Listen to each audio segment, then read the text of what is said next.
Bonjour ou bonsoir, selon l'heure à laquelle vous nous regardez. Je suis votre chroniqueur audio et animateur de podcast à l'ODJ Media. Aujourd'hui, je vous propose l'écoute fidèle et intégrale d'une chronique signée Samir Tchaouki, intitulée Cannes 2025, grandeur et décadence de l'Afrique, qu'on écoutera ensemble dans ce podcast.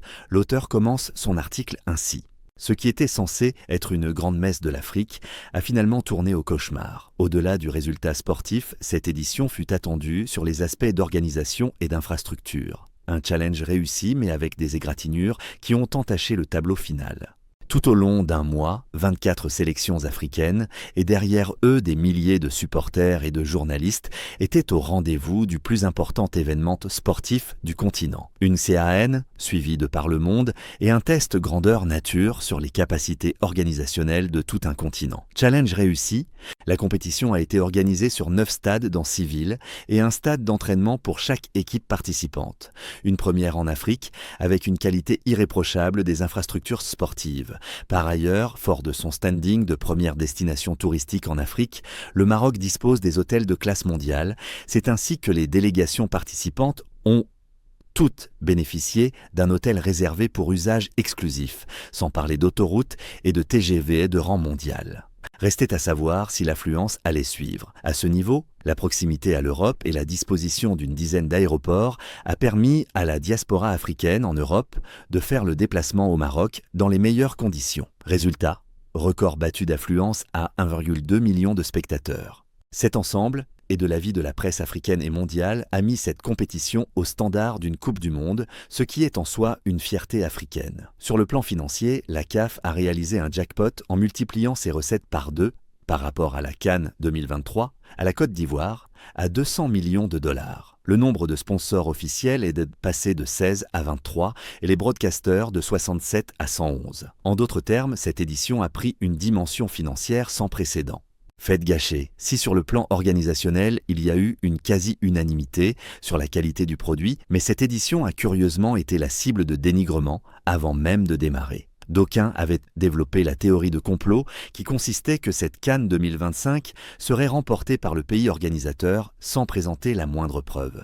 Malheureusement, au fil des matchs, la moindre inattention des arbitres fut interprétée comme un complot contre telle ou telle équipe. Une mauvaise foi affichée. Les choses allaient prendre de l'ampleur dès qu'on a atteint les phases éliminatoires. Cette bulle a créé une certaine tension perceptible dans les conférences de presse des sélectionneurs qui sont devenus, pour certains, des tribunes de pression sur les arbitres avec des allégations sans retenue ni preuves à l'appui. La CAF a péché à ce niveau en feignant de voir ailleurs au lieu de protéger ses arbitres. Elle n'a même pas réagi quand elle a été directement pointée du doigt par certaines délégations, éliminées sur le terrain en manque de fair-play. Tout cela a pesé sur l'ambiance générale de la grande finale, qui a été brouillée par des déclarations incendiaires de la part du sélectionneur sénégalais qui, soudainement, n'appréciait plus ni les conditions d'hébergement, ni le niveau de sécurité déployé, ni l'aire d'entraînement, etc. Tout cela pimenté d'allégations à connotation politique à peine voilée pour arriver enfin au jour J avec une directive, gagner ou mettre la fête sans dessus-dessous. La suite, le monde entier l'a suivi avec stupéfaction. Retrait de l'équipe nationale sénégalaise et au même moment des scènes de violence graves perpétrées par des supporters sénégalais. Dès lors, il n'y avait plus de football. Leçon pour l'histoire. Devant ce chaos, l'Afrique a hélas démontré pourquoi son instance dirigeante, la CAF, est la seule institution continentale au monde à être mise sous tutelle de la FIFA. Les Africains ont raté une occasion pour montrer au monde entier que notre continent est désormais apte à organiser les manifestations sportives internationales les plus prestigieuses.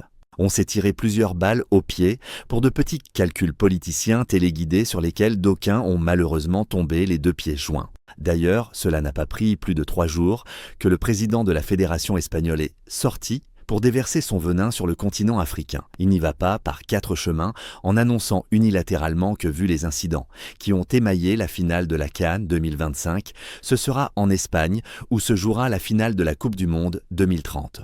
Pourtant, une décision du ressort exclusif de la FIFA, un désaveu à la CAF et à tout un continent. D'ailleurs, l'ancien entraîneur Arsène Wenger aujourd'hui conseiller à la FIFA, avait laissé glisser une phrase lourde de sens.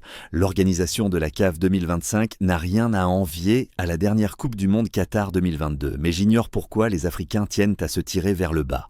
Quant au Maroc, il n'est un secret pour personne que le football, un levier de soft power, fait l'objet d'un projet à moyen et long terme, dont la CAN n'est qu'une seule pièce d'un grand puzzle. Un projet qui commence déjà à donner ses fruits, champion du monde U20 il y a 3 mois, champion Coupe arabe 2025, champion Tchan 2025, médaille de bronze olympique 2024, sans parler des CAN en catégorie inférieure et l'émergence du football féminin.